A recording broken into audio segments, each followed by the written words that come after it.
ask the questions, but you cannot control my answers. I'm under oath, and I can answer the questions. I choose to answer them. Were you so what I will tell you approved is when I do yes things or outside, no? Jeffrey Epstein becomes the focus of a tense Senate showdown as Cory Booker demands answers Todd Blanche struggles to explain. Clearly, when it comes to the treatment of Epstein victims, when it comes to politically motivated prosecutions, when it comes from avoiding appearance of impropriety with corporations, you failed. You failed to protect the survivors that law was intended to protect. Survivors' personal information, including names, phone numbers, home addresses, and images were released. Powerful people were redacted. Survivors were subjected to re-traumatization. More than 1,200 victims, yet only 2 people have ever been prosecuted, Jeffrey Epstein and Ghislaine Maxwell. Now, I was stunned earlier by your conversation with one of my colleagues that you wouldn't even commit to meeting with the survivors, but you did meet with Ghislaine Maxwell. Your claim that you can't meet with these victims because they're represented by counsel is utter nonsense. So let's talk about what that 2-day meeting produced. Did your interview with Ms. Maxwell lead to a single additional person being charged, yes or no? No. Did it lead to a single new investigation, yes or no? Booker now shifts from the meeting itself to whether anyone discussed a pardon or clemency. Did you or anyone else from the DOJ or associated with the president discuss a presidential pardon with Ghislaine Maxwell or her attorneys? No. Did you discuss clemency, yes or no? No. Did you discuss She was convicted. What do you mean clemency? Did you discuss her transfer to another institution, yes or no? No. Well, just 1 week after your meeting, Ms. Maxwell was transferred from a low-security federal institution to a minimum security prison camp. Were you involved with that transfer? When, as I've talked about before, in the time leading up to me going down to meet with her, we learned that she was receiving threats. It turned out when we were I'm going to there, interrupt you for a matter of time because... Okay, well, it's not a question I can answer, apparently, in the time you're giving me. I'm going to tell you this because I deal with issues of criminal justice. When people are under threats in a Bureau of Prison facility, they're put into solitary confinement or protective. They're not moved to a camp. That's not always true. It is. You're just wrong. What is true is someone that is accused of child sex trafficking under the Bureau of Prison's own policies is not put in a facility like this that seems clearly like a reward. The Department of Justice is also responsible that powerful corporations play by the same rules. Let's take a proposed merger between Paramount, Warner Brothers, and Discovery. You approved the decision to close the department's investigation into that merger, yes or no? I was part of the decision. I Yes, don't know you were whether- involved in that. You That don't is a even yes. let me answer, man. Did That's the incredible. career attorneys The who answer to- investigated that deal recommend closing that investigation? I didn't have a conversation with the career, but as I was saying I didn't earlier, ask you that. I asked you, did the career attorneys who investigated the deal recommend closing the I investigation? have no idea what they You were in charge of that department, yet you have no idea. Well, this I didn't is... say I had no idea. It's no idea about the question you asked about what the career attorney's view was. You do not know what the career attorney's view was. I'm not sure what the view was with respect to closing it or not closing it. Let me tell you why ethics laws that bind you about the appearance of impropriety are so damning in this case. On the same day that Paramount shareholders voted to approve the merger, David Ellison, the head of the acquiring company, hosted a dinner that you attended honoring the President of the United States. While you were at that dinner, the DOJ was still investigating a merger. Did you speak with Mr. Ellison on that evening?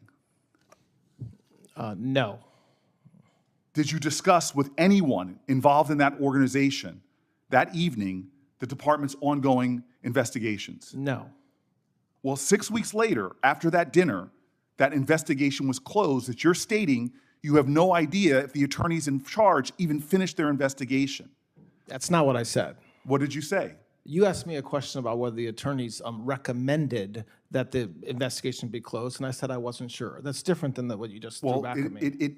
Do you believe that that creates an appearance of impropriety that you were at a dinner? No. Okay. The Justice Department ethics rules are very clear about avoiding the appearance of impropriety. In a case like this, I don't think that's appearance of impropriety. I think that's improper. That the connected and the powerful are getting a chance to rub shoulders. It would seem appropriate that you avoid those kind of appearances and dinners like that. Every appearance or dinner or speech that I give are cleared by ethics officials. So your attendance at that dinner was cleared by ethics officials? Everything that I do. I didn't ask you everything you do. Was your appearance at that dinner You cleared? can ask the questions, but you cannot control my answers. I'm under oath, and I can answer the questions. I choose to answer them. Were you so what I will tell you approved is when I do yes things or outside, no? when Were I do you things, approved when by I do ethics things to- outside of the department, whether it's a speech, whether it's a dinner, whether it's an event, they are approved by ethics officials. You did not answer whether that attendance was approved. Every time I go out, it's approved. Yes. You know, Lincoln, it was said about him that if you want to see the true character of a man, don't view him in adversity, give him power. I believe you've had a lot of power. And so we don't have to speculate about what has been revealed with your time in that office. We don't need to worry about what kind of attorney general. You've already had that power. This isn't a job interview like usually. You've sat before this committee before. You've made promises time and time again before. You got the job, actually, to be the number 2 and the acting director. So this isn't a confirmation hearing. This is more of a performance review. And clearly, when it comes to the treatment of Epstein victims, when it comes to politically motivated prosecutions, when it comes from avoiding appearance of impropriety with corporations, you failed.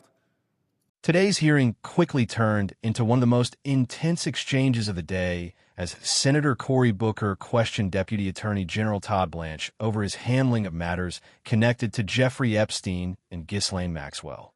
Booker argued that the central issue wasn't simply whether the Department of Justice had released documents or followed legal procedures. Instead, he questioned whether the department had demonstrated equal concern for Epstein's victims. Throughout the hearing, Booker repeatedly contrasted Blanche's decision to meet with Ghislaine Maxwell, while, according to Booker's questioning, not committing to meet directly with many of Epstein's survivors. The questioning then shifted to what, if anything, resulted from that meeting. Booker repeatedly pressed Blanche on whether it produced additional criminal charges, new investigations, discussions about clemency, or any conversations involving a possible pardon. Blanche answered no to several of those questions and declined to discuss others, citing limits on what he could say regarding investigations. Booker also challenged Blanche over Maxwell's subsequent prison transfer, arguing that it created the appearance of preferential treatment. Blanche responded that security concerns had been considered, while Booker disputed that explanation and argued that the transfer appeared inconsistent with standard Bureau of Prisons practices. The exchange didn't stop there. Booker expanded his criticism by questioning Blanche's independence, pointing to other controversial decisions during his time at the Department of Justice and arguing that his record raised concerns about impartiality. Blanche defended his conduct, maintaining that his actions complied with ethics rules and legal requirements.